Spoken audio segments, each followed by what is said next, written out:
Em 88, o Estado brasileiro ele inicia um processo de redemocratização ou de democratização, e um dos principais desafios do Estado brasileiro é vencer aquilo que Max Weber falou lá atrás, e alguns sociólogos também repetiram aqui no país, que é o patrimonialismo, que é esse sentimento que muitos cidadãos públicos têm de se apropriar do Estado para benefício privado.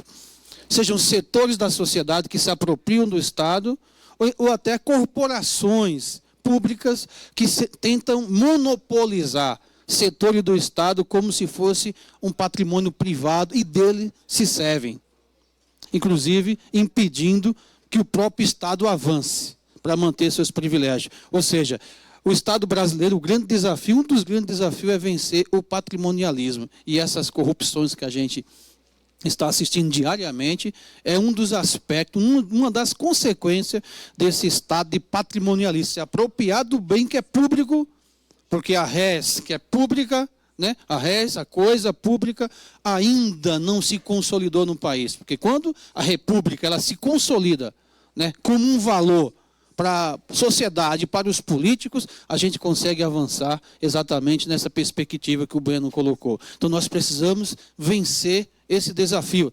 Em 88, o artigo 144, quem lê o artigo 144 vai perceber que aquele texto foi exatamente resultado de disputas políticas, né? Políticas e corporativas.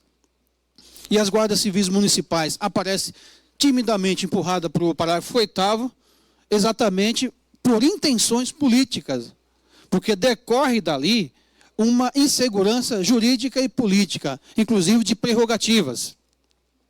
Mas mesmo assim, mesmo sem a segurança jurídica devida, e diga-se de passagem também, sem a previsão orçamentária para que os municípios aparelhem adequadamente e valorizem adequadamente seus profissionais, as guardas civis municipais vêm crescendo no país inteiro. De 2014 a 2016, teve um aumento de 17% nos municípios. Cresce a cada dia. Por que cresce? Porque, infelizmente, o Estado brasileiro, ele é um Estado que, o Darcy Ribeiro já falou, é um Estado que é um moinho de gentes. É um Estado que devora o seu próprio cidadão, né? Um cenário de 60 mil homicídios anos, mais 60 e poucos mil vítimas de acidente de trânsito, é um Estado que se transforma num moinho de gente, como o Darcy Ribeiro falou, que não valoriza o seu povo, um povo que está abandonado, largado à própria sorte. O Estado do Rio de Janeiro é a figura máxima de uma decadência do próprio Estado brasileiro. Eu costumo dizer, eu disse recentemente em outra audiência pública, que o Estado do Rio de Janeiro se transformou num Estado paralelo dentro do Estado brasileiro. Um Estado que a criminalidade praticamente tomou conta de todos os seus aspectos. Inclusive, não sou eu que estou falando isso, né? Estou repetindo, falo inclusive de ministro de Estado, que chegou a falar publicamente aquilo que todo mundo já sabia. Obviamente, com as devidas precauções. Então, o Brasil vem sofrendo com a violência e com a criminalidade. Os prefeitos são demandados diariamente, porque as instâncias estaduais e federal são distâncias tanto quanto abstratas do ponto de vista concreto da vida do povo.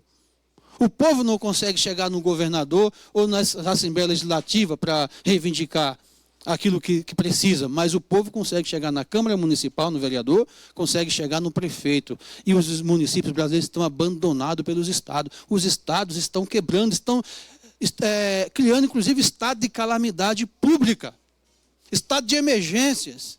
Muitos municípios não têm outra solução a não ser criar a sua guarda municipal, a não ser fortalecer as suas guardas civis municipais para fazer o enfrentamento, a prevenção à criminalidade, para garantir minimamente que o seu cidadão usufrua da cidadania. Em 88, a guarda veio.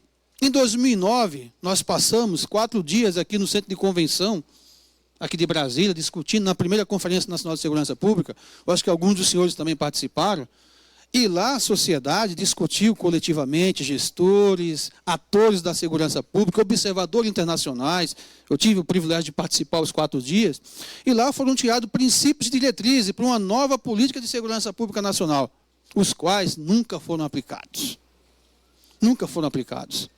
O próprio governo, na época o governo do PT, ficou de chamar a segunda conferência, na época da Dilma, não chamou a segunda conferência. O governo que aí está também nem pauta uma segunda conferência, e a gente não sabe quando que o país terá uma segunda conferência para retomar o que foi aprovado. De concreto, o que aconteceu lá foi a aprovação do princípio da 8ª diretriz, falava o seguinte: as guardas municipais têm que ser regulamentadas. Em 2010, nós participamos aqui, o senhor deve ter acompanhado, e participando da criação da primeira frente parlamentar pró-guardas municipais, que o presidente na época foi o deputado federal Vicentinho.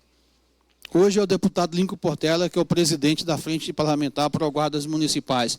Em 2014, com muito esforço, esse parlamento...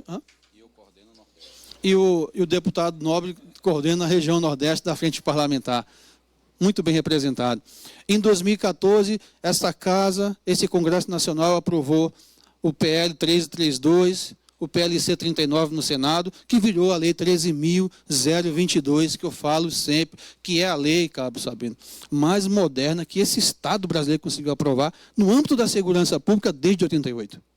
É uma lei que ela consegue alinhar o que há de mais desenvolvido. Foram, no mínimo, 13 anos de debate nessa casa. Ela consegue sintetizar o que foi de melhor aprovado na primeira Conferência Nacional de Segurança Pública, alinhado, sem sombra de dúvida, aquilo que já preconiza a ONU, os organismos internacionais. Uma lei muito moderna, que contempla o que há de mais essencial, a segurança do cidadão. Tem lá os princípios, né? A vida, direito da pessoa humana, né? Garantir o exercício da cidadania, os valores republicanos, parceria, proteção sistêmica da população. São princípios que contemplam as nossas intenções. Em muitos municípios brasileiros, muitos prefeitos nem conhecem essa lei ainda. Tem muitos parlamentares que não se esforçam o suficiente para que os prefeitos das suas bases nos estados cumpram esta lei para o bem da população, para a preservação da vida. E eu já tocou aqui, vou caminhar para o encerramento, e a PEC 275, assim que